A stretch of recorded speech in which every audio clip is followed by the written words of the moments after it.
Anda masih bersama kami dalam IDX First Session Closing. Pandemi COVID-19 telah menyebabkan lebih banyak masyarakat, khususnya kaum muda, terhimpit utang berlebihan. Salah satu cara agar terhindar dari utang berlebih adalah dengan meningkatkan literasi keuangan dan mampu mengelola aset pribadi dengan baik.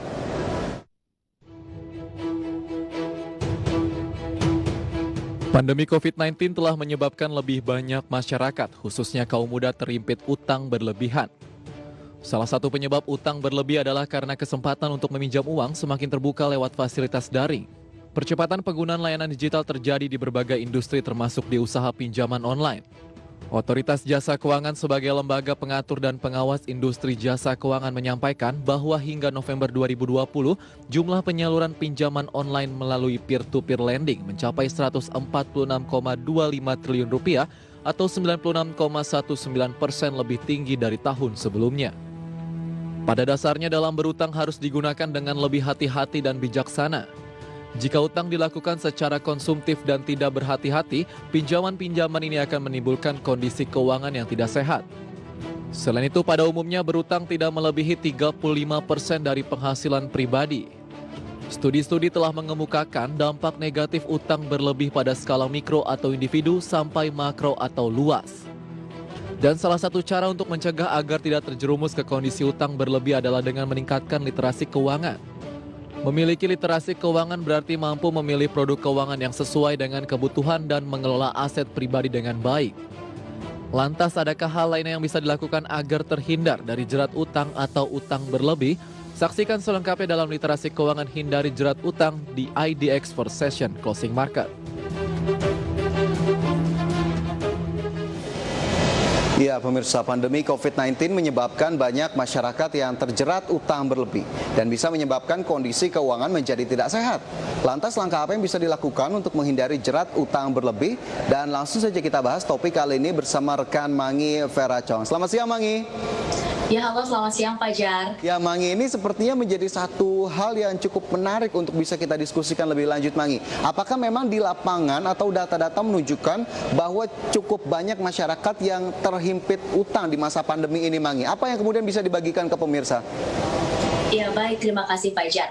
Ya, pemirsa, pada episode lalu saya sempat membahas terkait dengan tingginya saluran kredit yang diberikan oleh fintech ataupun P2P lending kepada masyarakat. Karena bisa kita katakan bahwa dengan adanya pandemi COVID-19 ini secara tidak langsung membawa dampak yang buruk terhadap kesehatan dan juga membawa dampak yang buruk terhadap perekonomian suatu negara dan juga membawa dampak yang buruk terhadap perekonomian masyarakat ataupun individu yang akhirnya pada tahun 2020 lalu ya, terutama di sepanjang Januari sampai dengan November 2020, Otoritas Jasa Keuangan atau OJK ini merilis data dan menyatakan bahwa saluran kredit yang telah dilakukan oleh P2P lending ini mencapai sekitar 146,25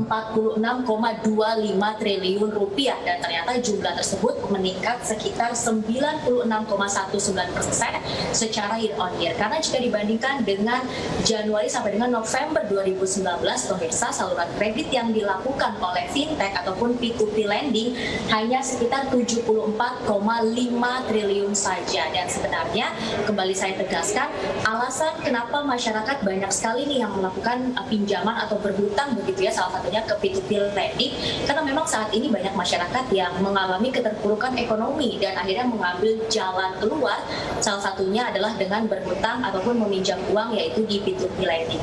Selain itu, alasan lainnya kenapa sih banyak banget nih ya sekarang masyarakat yang berhutang begitu ya di tengah pandemi COVID-19, karena memang saat ini bisa kita katakan masyarakat ini diberikan kemudahan akses dan fasilitas untuk meminjam uang lewat online ataupun secara daring karena persyaratannya tidak terlalu sulit, kemudian juga persyaratannya tidak berbelit-belit ya, akhirnya menyebabkan masyarakat ini banyak sekali yang mulai berhutang ataupun melakukan pinjaman. Dan fakta lain yang Fajar, ternyata yang banyak sekali meminjam uang begitu ya atau terhimpit utang di tengah pandemi COVID-19 ini adalah kaum muda ataupun kaum milenial, Fajar. Oke, jadi memang datanya menunjukkan bahwa cukup banyak begitu ya masyarakat yang mengambil skema pinjaman karena memang kebutuhan begitu ya di tengah kondisi pandemi ini. Nah, kemudian tadi Mangi spesifikkan juga ada millennials yang ternyata juga ikut berkontribusi dari bagian masyarakat yang ikut berutang. Nah, kenapa kemudian akhirnya milenial juga bisa menjadi bagian dari sini Mangi, terutama berutang juga yang cukup banyak di tengah pandemi? Iya, baik. Ternyata alasan kenapa kaum muda ataupun milenial ini banyak sekali yang terimpit utang begitu di tengah pandemi COVID-19 adalah karena kaum milenial ini masih memiliki pendapatan yang tidak stabil. Jadi banyak milenial yang masih usahanya atau pekerjaannya ini bisa dikatakan masih merintis dan masih banyak tergantung dengan orang tua. Kemudian ketika adanya pandemi COVID-19 ini secara tidak langsung menghantam perekonomian, ini juga menyebabkan para kaum milenial usaha atau pekerjaannya jadi tidak stabil, kemudian pendapatannya juga tidak stabil. Selain itu, hal lainnya yang menyebabkan kenapa sih milenial banyak banget nih berutang di tengah pandemi COVID-19, karena ternyata literasi keuangan yang dimiliki oleh kaum muda ataupun kaum milenial ini juga cukup rendah sekali untuk milenial yang ada di Indonesia. Dan bisa kita saksikan bersama pemirsa melalui layar televisi Anda. Saya ingin informasikan terkait dengan literasi keuangan milenial untuk saat ini ya. Yang pertama, untuk milenial di usia 18 sampai dengan 25 tahun, ternyata literasi keuangannya ini hanya sekitar 32,1% saja. Kemudian untuk usia 25 sampai dengan 35 tahun, ternyata untuk literasi keuangannya ini memang sedikit agak tinggi begitu ya, yaitu di angka 33,5%. Tapi mungkin ke depannya ini harus ditingkatkan lagi untuk literasi keuangannya ya, agar masyarakat ini tidak hanya milenial sebenarnya, tapi juga masyarakat lainnya bisa terbebas atau tidak terjerat utang yang berlebih. Dan tidak hanya saluran kredit yang disalurkan oleh P2P lending ataupun fintech yang ternyata cukup melonjak signifikan, tapi saluran kredit yang diberikan oleh perbankan saat adanya pandemi COVID-19 juga melonjak cukup tinggi, Fajar. Oke, jadi tadi dari data literasi ternyata saya juga akhirnya mendapat satu insight Mangi, bahwa mengerti dunia digital bukan berarti literasi keuangannya tinggi begitu ya dari sisi milenial, karena ternyata hanya 30% saja tadi. Nah, lantas dari P2P lending, kemudian tadi Mangi juga sebutkan perbankan juga mengambil bagian dalam penyaluran kredit. Bagaimana sebetulnya datanya sejauh ini? Baik, ini saya kembali informasikan dan pemirsa juga bisa saksikan ya melalui layar televisi Anda untuk saluran kredit yang dilakukan oleh perbankan di sepanjang pandemi COVID-19 ini ya. Bisa kita saksikan pemirsa, untuk saluran kredit yang dilakukan oleh Bank BUMN ini totalnya mencapai tumbuhnya sekitar 0,63%. Kemudian untuk BPD ya atau Bank Pembangunan Daerah ternyata tumbuhnya sekitar 5,2%. Kemudian untuk bank syariah ternyata tumbuhnya paling tinggi nih Fajar dan pemirsa, yaitu sekitar 9,5%. Nah, data ini saya sampaikan ya berdasarkan data yang dirilis oleh OJK. Dan biasanya memang kita bisa katakan masyarakat yang berhutang lewat perbankan ini adalah para pelaku usaha begitu yang mungkin di tengah pandemi COVID-19 ini juga mengalami keterpurukan ekonomi yang akhirnya mengambil jalan keluar untuk berhutang kepada bank. Tapi sebenarnya berhutang ini sebenarnya sah-sah saja begitu Fajar, tapi kembali lagi kita sebagai peminjam begitu ya harus lebih bijaksana lagi, harus lebih hati-hati dalam berhutang ataupun meminjam uang. Jangan sampai uang yang kita pinjam ini kita gunakan untuk hal-hal konsumtif, contohnya untuk nongkrong di kafe misalnya, ataupun untuk nongkrong di tempat-tempat yang tidak perlu ataupun berbelanja yang tidak perlu. Nah, kalau bisa ketika kita berhutang ini, gunakanlah hutang tersebut memang untuk hal-hal yang penting dan juga untuk hal-hal yang produktif Fajar. Dan mungkin kemarin Fajar juga sempat menyampaikan ya bahwa banyak sekali masyarakat yang ingin berinvestasi tapi ternyata dana investasinya ini dilakukan karena berhutang begitu ya Fajar ya. Iya, Mangi. Itu tadi sebelumnya saya setuju begitu ya dengan pernyataan dari Mangi bahwa bijaklah berutang, tentunya kembalikan ke tujuan awalnya begitu ya, dan utamakan untuk kebutuhan-kebutuhan produktif dibanding konsumtif. Nah, terkait dengan berutang yang memang tadi juga dilakukan oleh milenial dan juga masyarakat, yang tadi juga sudah di-highlight adalah kebutuhan berutang yang ternyata kemarin sempat menjadi fenomena juga dan ramai diperbincangkan untuk digunakan sebagai modal berinvestasi terutama di instrumen saham. saham. Nah, ini juga sebetulnya sekali lagi tidak bijak begitu ya, sebagaimana yang sudah dinyatakan oleh regulator Bursa Efek Indonesia bahwa harus menggunakan uang yang memang sejak awal dialokasikan untuk berinvestasi, terutama di instrumen saham begitu. Jadi jangan gunakan skema-skema lain, terutama hutang yang terbatas waktunya, kemudian juga harus mengembalikan dalam waktu dekat, sehingga tidak memiliki kebebasan untuk berinvestasi. Nah, ini juga memang menjadi satu perhatian bersama bahwa literasi keuangan lagi-lagi perlu, meskipun kebutuhannya untuk investasi, tapi memang harus diperhatikan lagi dan lebih bijak lagi. Jangan sampai utangnya justru nanti akan membebani, sementara investasinya juga mungkin tidak dapat apa-apa karena ada kerugian yang harus ditanggung. Itu Mangi. Kemudian jika kita lihat dari sisi masyarakat yang melakukan pinjaman, apa saja sebetulnya hal-hal yang memang harus kita perhatikan selain tadi kebutuhan ataupun tujuan awal dari berutang sendiri?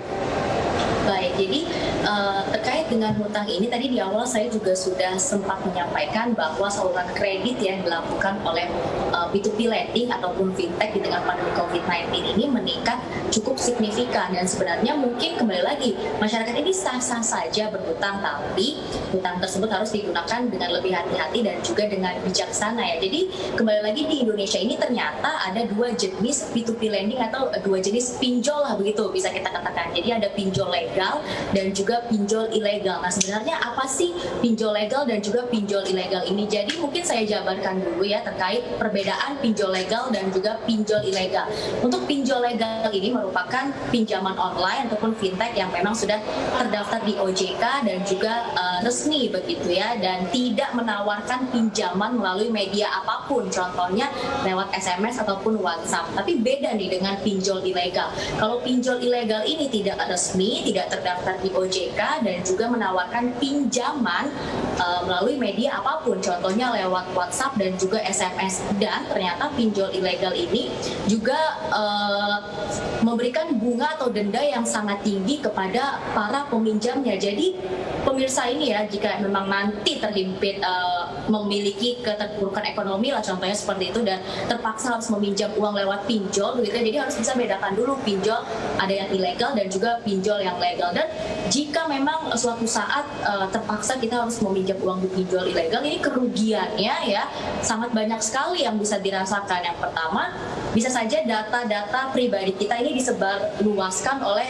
pinjol ilegal begitu ya. Ini juga sangat membahayakan sekali, dan ternyata pinjol ilegal ini juga tidak bermanfaat bagi negara. Kenapa tidak bermanfaat? Karena ternyata pinjol ilegal ini tidak berkontribusi apapun terhadap negara karena tidak membayar pajak. Kemudian ternyata para peminjam begitu ya yang meminjam uang di pinjol ilegal ini, datanya ternyata bisa dijual lagi ke pasar gelap, dan ternyata dari hal tersebut ini pinjol ilegal bisa mendapatkan keuntungan 2 kali lipat dari data yang dijual ke pasar gelap tadi. Jadi mungkin saya juga ingin menginformasikan kepada pemirsa dan juga Fajar ya, contoh-contoh pinjol yang memang legal dan juga pinjol yang ilegal, dan kita bisa saksikan bersama nih pemirsa melalui layar televisi Anda. Untuk contoh dari pinjol legal ini adalah Dana Mas, kemudian ada Investri, kemudian juga ada Kimo. Dan untuk pinjol ilegal sendiri, ini ada dompet gajah, kemudian ada juga Bunga Pay, dan juga ada Rupiah Jaya. Jadi memang jika suatu saat kita terpaksa begitu ya harus meminjam uang lewat pinjol, jadi harus dipastikan terlebih dahulu nih kita jangan sampai terjebak meminjam uang oleh pinjol ilegal tadi, karena ternyata di sepanjang pandemi COVID-19 ini ya sudah banyak sekali pinjol ilegal yang telah ditindaklanjuti oleh OJK dan juga Satgas Waspada Investasi. Dan ternyata jumlahnya ini sudah lebih dari 3.000-an pinjol ilegal yang sudah ditindaklanjuti Fajar dan juga pemirsa. Oke, jadi memang harus terdaftar dan diawasi oleh otoritas jasa keuangan. Dalam kata lain, sudah legal begitu ya untuk melakukan kegiatan usaha pinjam-meminjam secara online. Tapi apa sebetulnya perbedaannya, Mangi, antara melakukan peminjaman di pinjaman online dan juga di bank pada umumnya? Baik, jadi terkait dengan perbedaan begitu ya antara meminjam uang di pinjol ataupun dengan meminjam uang di perbankan. Yang pertama, ini bisa kita saksikan juga nih pemirsa melalui layar televisi Anda.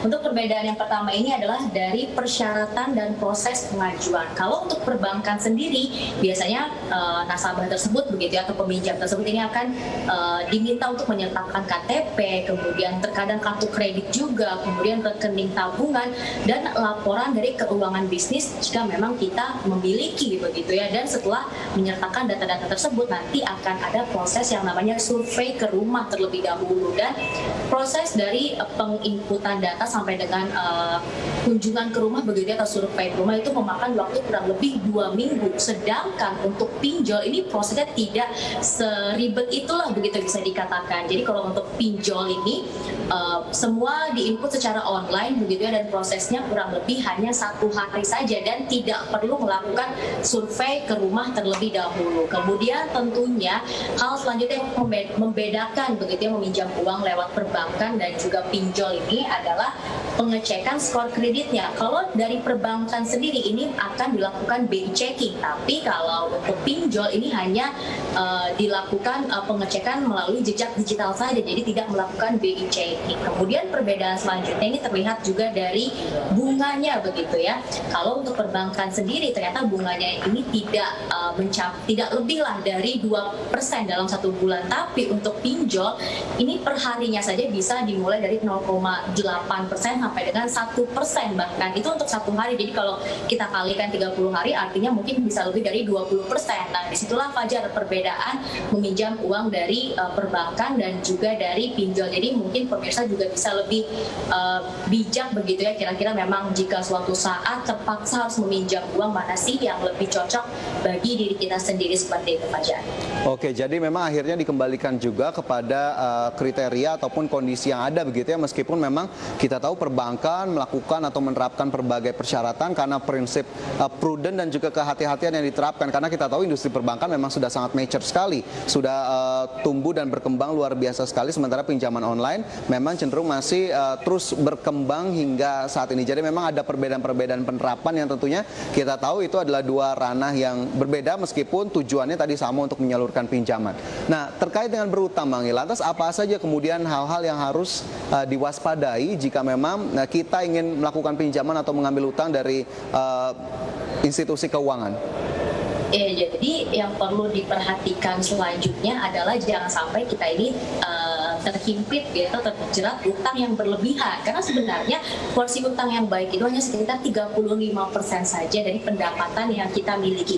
Karena jika seseorang ini terjerat utang yang berlebihan, maka dampaknya juga akan buruk sekali ya. Kita lihat dari skala mikronya, ini akan mengganggu produktivitas kerjaan, kemudian juga akan berpengaruh terhadap kondisi fisik dan mental, bahkan bisa menyebabkan depresi juga nih Fajar untuk skala mikronya. Dan untuk skala makronya begitu ya, bahkan ini bisa mengganggu stabilitas ekonomi, karena jika banyak masyarakat yang terjerat utang begitu ya, ini kan akan menurunkan sisi konsumsi dari negara itu sendiri. Jadi memang harus diperhatikan nih, jangan sampai kita terjerat utang yang berlebih. Jadi harus lebih bijak dan lebih berhati-hati Fajar.